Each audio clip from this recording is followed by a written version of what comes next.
प्रधानमंत्री नरेंद्र मोदी ने युवाओं से कहा है कि दीर्घकालिक योजना और निरंतर प्रतिबद्धता ही सफलता का एकमात्र मंत्र।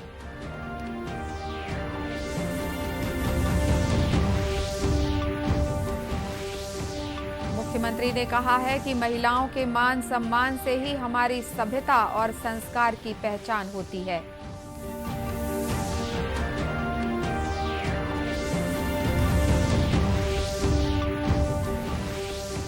राजनांदगांव जिले की खैरागढ़ विधानसभा क्षेत्र के लिए उपचुनाव की तारीखों की घोषणा। जिले में आदर्श आचार संहिता लागू।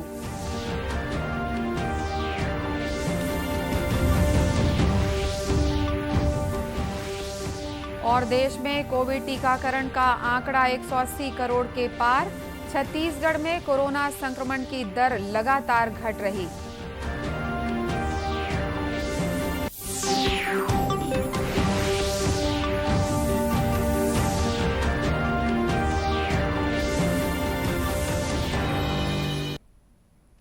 नमस्कार, आप देख रहे हैं दूरदर्शन समाचार। मैं हूं अनुराधा दुबे। अब समाचार विस्तार से।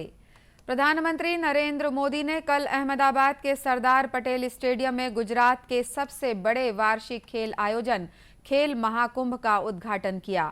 इस अवसर पर प्रधानमंत्री ने प्रसन्नता व्यक्त करते हुए कहा कि 2010 में उनका बोया बीज एक विशाल वृक्ष बन गया है। उन्होंने कहा कि 2010 में प्रतिभागियों की संख्या 13 लाख से बढ़कर आज 55 लाख हो गई है।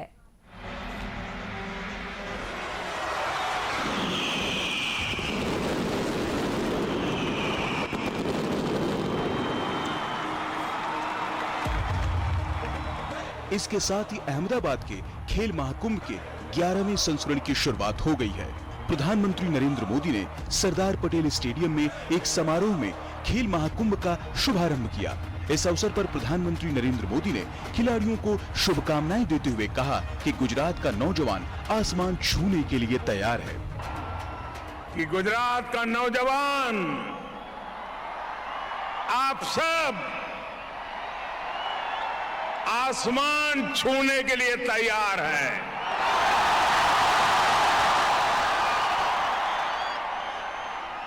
ये न केवल खेलों का महाकुंभ है, बल्कि ये गुजरात की युवा शक्ति का भी महाकुंभ है। जिस सपने का बीज मैंने बोया था, आज वटवृक्ष बनता दिखाई दे रहा है।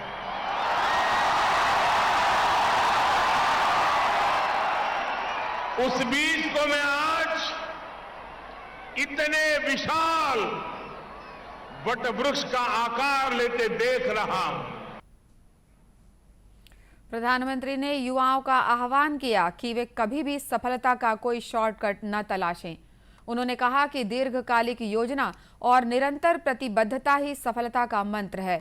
उन्होंने कहा कि ये केवल एक शुरुआत है और हम भविष्य में अन्य बड़े देशों के साथ मजबूत दावेदार होंगे। केंद्रीय सहकारिता और गृह मंत्री अमित शाह ने आज गुजरात के सूरत में सुमुल डेयरी की कई योजनाओं का शिलान्यास और उद्घाटन किया। इस अवसर पर केंद्रीय मंत्री ने सहकारी गतिविधियों को मजबूत बनाने के लिए प्रेरित किया ताकि नागरिक आर्थिक रूप से प्रगति कर सकें। केंद्रीय मंत्री ने किसानों से सब्जियों की जैविक खेती अपनाने का भी अनुरोध किया।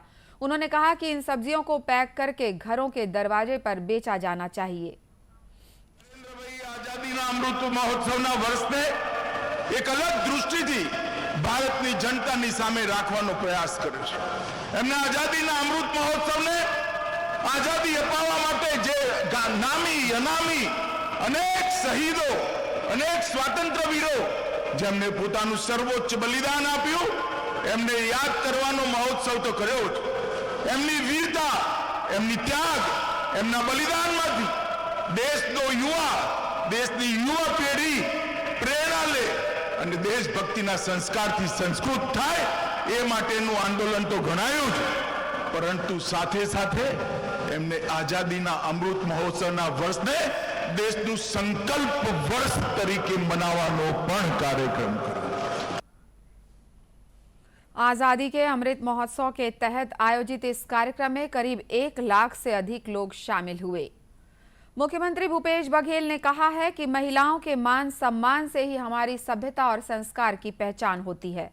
आकाशवाणी से आज प्रसारित रेडियो वार्ता लोकवाणी की 27वीं कड़ी में छत्तीसगढ़ सरकार नारी शक्ति के सरोकार विषय पर चर्चा करते हुए उन्होंने कहा कि नारी का सम्मान करने वाला समाज ही संस्कारी समाज होता है। श्री बघेल ने कहा कि छत्तीसगढ़ में महिलाओं को भरपूर सम्मान दिया जा रहा है। यही वजह है कि छत्तीसगढ़ की महिलाएं और बेटियां अब बड़े लक्ष्य लेकर निकल पड़ी हैं, जिसे आगे बढ़ने से अब कोई रोक नहीं सकता।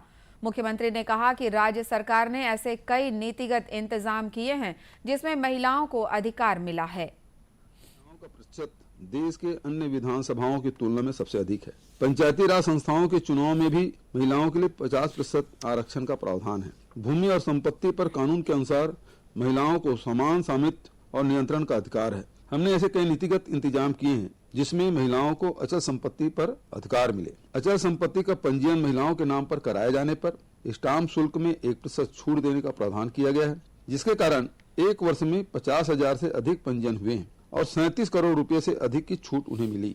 सरकारी पदों में भर्ती के लिए 30% आरक्षण की सुविधा महिलाओं को दी गई है। सरकारी सेवाओं में महिलाओं के अधिकार सुरक्षित रहे, इसके लिए भर्ती, पदोन्नति, दस्तावेजों की छानबीन के लिए बनाई गई समितियों में एक महिला प्रतिनिधि को रखना हमने अनिवार्य किया है। महिला छात्रावास तथा आश्रमों में महिला होमगार्ड के 2200 नए पदों का सृजन किया गया। प्रदेश के 370 थानों में महिला हेल्प डेस्क संचालित किए जा रहे हैं। महिला हेल्पलाइन 181 का संचालन किया जा रहा है। प्रदेश के किसी भी कोने से इस टोल फ्री नंबर 181 पर फोन करके कोई भी महिला सहायता प्राप्त कर सकती है। मैं चाहूंगा कि हमारी बहनें इस 181 नंबर को याद रखें और कोई भी तकलीफ होने पर इसकी मदद लें। अब हम प्रत्येक जिले में महिला सुरक्षा प्रकोष्ठ का गठन करने जा रहे हैं ताकि हमारी माताओं बहनों को पूर्ण सुरक्षा का वातावरण मिले। मुख्यमंत्री ने कहा कि बेटियों के लिए किसी भी चुनौती का सामना करना कोई बड़ी बात नहीं है। वे अपनी परिस्थिति के अनुसार पहला कदम बढ़ा सकती हैं और आगे चलकर मनचाही उपलब्धि भी हासिल कर सकती हैं। उन्होंने कहा कि बस्तर की बेटी देश और दुनिया की सबसे ऊंची पर्वत चोटी को फतह कर सकती है। श्री बघेल ने कहा कि प्रदेश की बेटियां विभिन्न खेलों में अपने प्रदर्शन के दम पर भारतीय टीम में शामिल हुई हैं। उन्होंने कहा कि राज्य की महिलाएं IAS, IPS जैसी बड़ी परीक्षाओं में पास होकर प्रशासन की जिम्मेदारी भी संभाल रही हैं। राजनांदगांव जिले के खैरागढ़ विधानसभा क्षेत्र के लिए उपचुनाव के तारीखों की घोषणा कर दी गई है। इसके साथ ही जिले में आदर्श आचरण संहिता लागू हो गई है। राजनांदगांव कलेक्टर और जिला निर्वाचन अधिकारी तारण प्रकाश सिन्हा ने पत्रकार वार्ता में उपचुनाव से संबंधित अधिसूचना की जानकारी देते हुए बताया कि खैरागढ़ विधानसभा उपचुनाव के लिए 291 मतदान केंद्र बनाए गए हैं। आगामी 17 मार्च से नामांकन दाखिले का सिलसिला शुरू होगा। वहीं नामांकन दाखिल करने की अंतिम तिथि 24 मार्च होगी। आयोग के द्वारा कल खैरागढ़ के उप निर्वाचन की घोषणा कर दी गई है और भारत निर्वाचन आयोग की खैरागढ़ उप निर्वाचन की घोषणा के साथ ही पूरे जिले में आदर्श आचरण संहिता लागू हो गई है। जो भारत निर्वाचन आयोग ने घोषणा की है उसके मुताबिक 17 मार्च को अधिसूचना का प्रकाशन अर्थात नाम निर्देशन पत्रों का लेना आरंभ किया जाएगा। 12 अप्रैल को मतदान होगा और 16 अप्रैल को मतगणना का कार्यक्रम संपन्न किया जाएगा। इसके लिए जो खैरागढ़ सामान्य निर्वाचन क्षेत्र है 73 नंबर का, उसमें कुल 291 मतदान केंद्र बनाए गए हैं। इसके साथ साथ जो मतदाता सूची उसका भी प्रकाशन, अंतिम प्रकाशन किया जा चुका है और मतदाताओं की अंतिम संख्या भी आ चुकी है। इधर भारत निर्वाचन आयोग द्वारा खैरागढ़ विधानसभा सीट के लिए उपचुनाव की तारीख घोषित होने के साथ ही राजनीतिक दलों की सरगर्मियां तेज हो गई हैं। विधानसभा में नेता प्रतिपक्ष धर्मलाल कौशिक ने मीडिया से बातचीत में कहा कि उनकी पार्टी पूरी गंभीरता से इस उपचुनाव को लड़ेगी। खैरागढ़ उपचुनाव के अधिसूचना जारी हो गई है। इस चुनाव को लेकर के भारतीय जनता पार्टी पूरे गंभीर है और गंभीरता के साथ इस चुनाव को लड़ेंगे। बहुत कम अंतराल से इस चुनाव में हम पीछे रहे हैं। जिस प्रकार से कार्यकर्ताओं ने बूथ से लेकर के शक्ति केंद्र और शक्ति केंद्र से लेकर के मंडल तक इस विधानसभा में तैयारी की है और उस तैयारी में सभी कार्यकर्ता हमारे लगे हुए हैं। वहीं कांग्रेस प्रवक्ता सुशील आनंद शुक्ला ने पत्रकारों से चर्चा में बताया कि पार्टी उपचुनाव को लेकर पूरी तरह से तैयार है। उन्होंने कहा कि राज्य सरकार के कामकाज को लेकर जनता के बीच जाएंगे।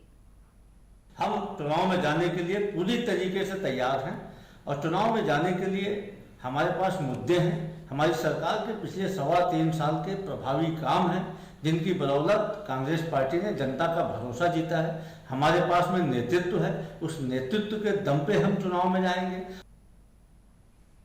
गौरतलब है कि जनता कांग्रेस छत्तीसगढ़ के विधायक देवव्रत सिंह के निधन के बाद खैरागढ़ सीट रिक्त हुई। खैरागढ़ विधानसभा उपचुनाव के लिए 2,11,540 मतदाता अपने मताधिकार का प्रयोग करेंगे। इन मतदाताओं में 1,52,050 महिला मतदाता और 1,62,090 पुरुष मतदाता शामिल हैं। देश में कोविड टीकाकरण 180 करोड़ के आंकड़े को पार कर गया है। अब तक 180 करोड़ 13 लाख से अधिक कोविड रोधी टीके लगाए जा चुके हैं। केंद्रीय स्वास्थ्य मंत्रालय ने बताया कि कल 20,21,000 से अधिक टीके लगाए गए। इस बीच देश में कोरोना संक्रमण के मामलों में लगातार कमी आ रही है। कल 3,116 लोगों में कोरोना संक्रमण पाया गया। इस दौरान 5,000 से अधिक रोगी स्वस्थ हुए हैं। स्वस्थ होने की राष्ट्रीय दर 98.71% हो गई है। इधर छत्तीसगढ़ में भी कोरोना संक्रमण के नए मरीजों की संख्या में लगातार कमी आ रही है। प्रदेश की पॉजिटिविटी दर घटकर 0.24% पर पहुंच गई है। प्रदेश में कल 35 व्यक्ति कोरोना संक्रमित पाए गए हैं। वहीं 12 जिलों में कल कोरोना का कोई नया मरीज नहीं मिला है। प्रदेश में अब तक 11,51,784 कोरोना मरीज पाए जा चुके हैं। इनमें से 11,37,000 से अधिक मरीज स्वस्थ हो चुके हैं। वर्तमान में 374 मरीजों का प्रदेश के विभिन्न अस्पतालों या होम आइसोलेशन में इलाज चल रहा है। राजनांदगांव जिले की मधुलिका रामटेके को अंतर्राष्ट्रीय महिला दिवस के मौके पर नई दिल्ली में राष्ट्रपति रामनाथ कोविंद ने नारी शक्ति सम्मान से सम्मानित किया। इस सम्मान से मधुलिका रामटेके ने अपने गांव सहित जिला और छत्तीसगढ़ का मान बढ़ाया है। मधुलिका रामटेके, राजनांदगांव, छत्तीसगढ़। आपको नारी शक्ति पुरस्कार महिलाओं के उत्थान तथा उनके आर्थिक सशक्तिकरण में आपके उल्लेखनीय योगदान के लिए दिया जा रहा है। आप स्वच्छ भारत अभियान से भी समर्पण से जुड़ी रहीं।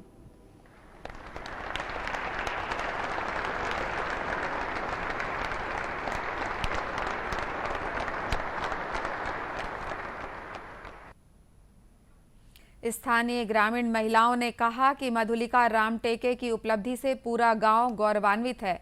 वहीं मधुलिका रामटेके इस उपलब्धि का श्रेय पूरे भारत की नारियों सहित मां बमलेश्वरी महिला स्व सहायता समूह की महिलाओं को दिया है। मधुलिका रामटेके बताती हैं कि उन्होंने कई महिला समूह का गठन कर नशा मुक्ति, जल बचाव और पौधारोपण सहित स्वच्छता और गांव को खुले में शौच मुक्त करने का काम किया है।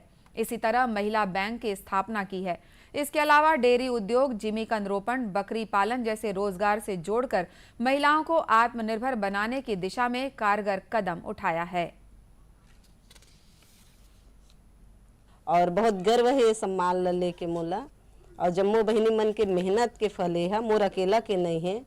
मोर गांव से जो शुरुआत हुई, मोर आजू बाजू में खड़े है। 2099 में महिला मंडल बने से और बीज वहीं से हुई, ओकर सहयोग मिलिस।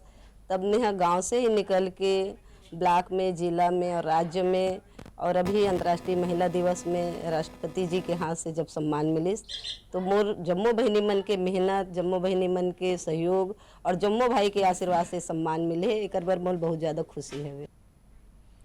गौरतलब है कि मधुलिका रामटेके को डेयरी और दुग्ध उत्पादन के लिए राष्ट्रीय पुरस्कार भी मिल चुका है। इसी तरह स्वच्छता के क्षेत्र में राज्य स्तरीय पुरस्कार से सम्मानित भी की जा चुकी हैं। अब कुछ खबरें जिलों से। सीमा सुरक्षा बल के जवान एक ओर जहां अपनी जान की बाजी लगाकर माओवादियों से लड़ रहे हैं, वहीं दूसरी ओर जरूरत पड़ने पर समाज कल्याण की जिम्मेदारी भी उठा रहे हैं। इसी कड़ी में कांकेर जिले के अंतागढ़ में सीमा सुरक्षा बल की टीम ने सड़क दुर्घटना में घायल ग्रामीण को प्राथमिक उपचार देने के साथ ही उसे समय रहते अस्पताल पहुंचाकर उसकी जान बचाने में मदद की। मिली जानकारी के अनुसार सीमा सुरक्षा बल के जवान पेट्रोलिंग पर निकले थे। इस दौरान राष्ट्रीय राजमार्ग पर कालेश्वर से तेमरू गांव के पास एक ग्रामीण सड़क पर बेहोश पड़ा था। जिसके बाद जवानों ने घायल ग्रामीण का प्राथमिक उपचार किया और एम्बुलेंस बुलाकर घायल को अस्पताल भी पहुंचाया। राष्ट्रीय आपदा मोचन बल एनडीआरएफ की टीम ने कबीरधाम जिले में प्राकृतिक आपदा से बचने मॉक ड्रिल का अभ्यास किया। सरोदा बांध में आयोजित इस मॉक ड्रिल में एनडीआरएफ के 30 सदस्यों ने भाग लिया। इस दौरान एनडीआरएफ की टीम ने प्राकृतिक आपदा या बाढ़ आने पर आमजनों को सुरक्षित बाहर निकालने के लिए किए जाने वाले प्रयासों की जानकारी दी। उन्होंने बताया कि आपदा के समय मोबाइल या वायरलेस सेट न होने पर भी किस प्रकार अन्य माध्यमों से सूचना देकर लोगों की जान बचाई जा सकती है। टीम ने घरेलू सामान और कबाड़ से भी लाइफ जैकेट बनाने की विधि भी सिखाई।